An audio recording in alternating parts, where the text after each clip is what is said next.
let's go back to that one thing. I asked you about warrants. And you talked about the fact that like people could plant evidence on things and then get motivation, or rather they could show probable cause, right, to the court to then investigate you, and then they can get everything. And you said, you thought that a warrant meant they can go and search your house, and this is the kind of thing that we, modern people, are used to thinking of in the context of a warrant. Cops go to a specific place, looking for specific things that are elements of a crime.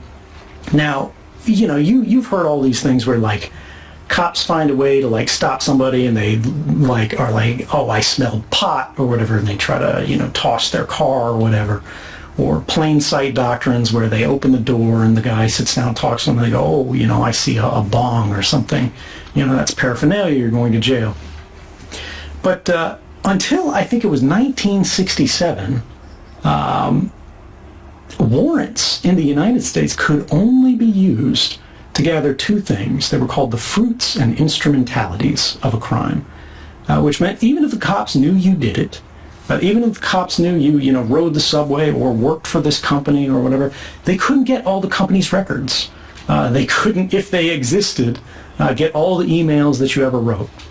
They couldn't get your friend to turn over like an exchange of letters that you had with this person. The fruits of the crime were the things that they gained from it, right? If they robbed the bank, the cops could get the sack of money.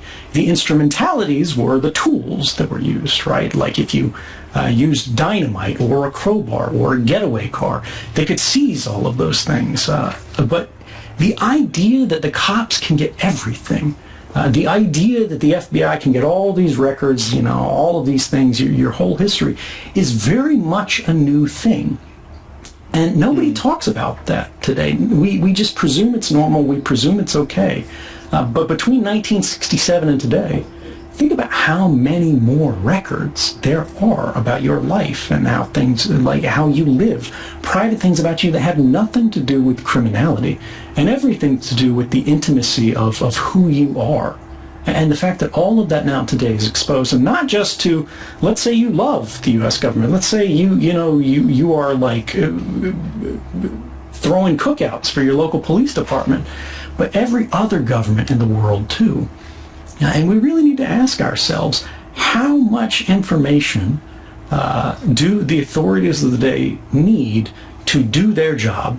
Right? How much do we want them to have? How much is proper and appropriately and necessary? And how much is too much?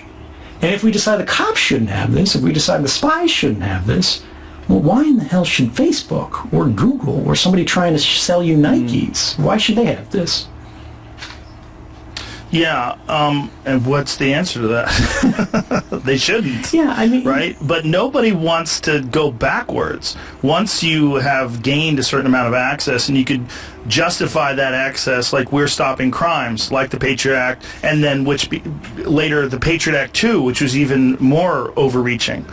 Once they have that kind of power, they never go, you know what, we went too far. We have too much access to your privacy.